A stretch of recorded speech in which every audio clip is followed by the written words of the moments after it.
Bonjour, merci beaucoup d'être venus aussi nombreux pour ce premier forum alimentation et ultra transformation.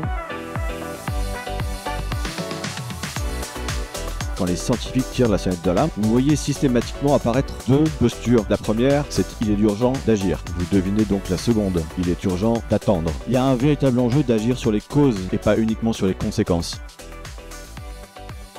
Qu'est-ce qu'un ingrédient ultra transformé? Le point commun, c'est que finalement, ce sont plus que des ingrédients, ce sont des substances excessivement purifiées, dégradées par rapport à leur état originel. Et finalement, c'est ce qui fait que c'est des ingrédients qui s'apparentent davantage à de la chimie comestible que réellement des ingrédients. Il y a plusieurs voies d'obtention, celle de la synthèse chimique. Et après, il y a toute la voie du cracking alimentaire excessif. Et j'insiste sur excessif, on va trop loin dans les procédés de purification, de dégradation des ingrédients. Et aujourd'hui, on a plus de 85 études montrant des relations entre ultra-transformation et augmentation de risque de différentes pathologies. Les preuves disponibles d'ores et déjà sont suffisantes pour dire qu'il faut y avoir une action maintenant, à la fois sur l'information des consommateurs et sur l'amélioration de l'offre. Pour cette histoire d'ultra-transformation, il faut un logo simplissime qui dit sale ou OK. Aujourd'hui, dans le rayon végétal, les marques les plus financées sont toutes des marques qui font des produits ultra transformés à 100%. Le consommateur n'est peut-être pas forcément demandeur, mais c'est peut-être parce que justement il n'a pas l'information. Et donc du coup, nous la question c'est comment on lui donne cette information. C'est pour ça d'ailleurs qu'on a créé le collectif En Vérité.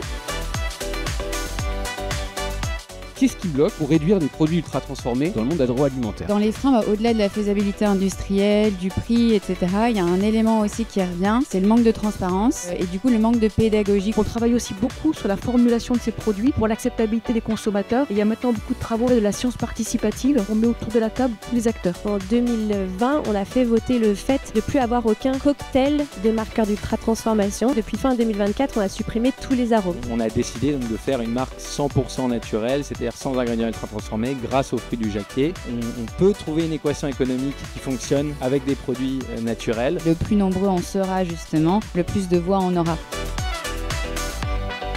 Pour quelques mots de conclusion, On accepte aujourd'hui en France de financer pour 40 milliards d'euros des dépenses de santé liées à la mauvaise qualité de notre alimentation. J'ai fait aussi un rapport sur les additifs nitrés dans la charcuterie et d'où la loi avec Richard Ramos et Barbara Bessot-Ballot. Le fait de faire ces commissions d'enquête et de vouloir tenter d'imposer au niveau politique des mesures, eh bien c'est le parcours un petit peu du combattant. Alors les oppositions, elles venaient des industriels, des administrations et bien sûr des ministères, et aussi, qui est au-dessus encore, c'est l'Europe.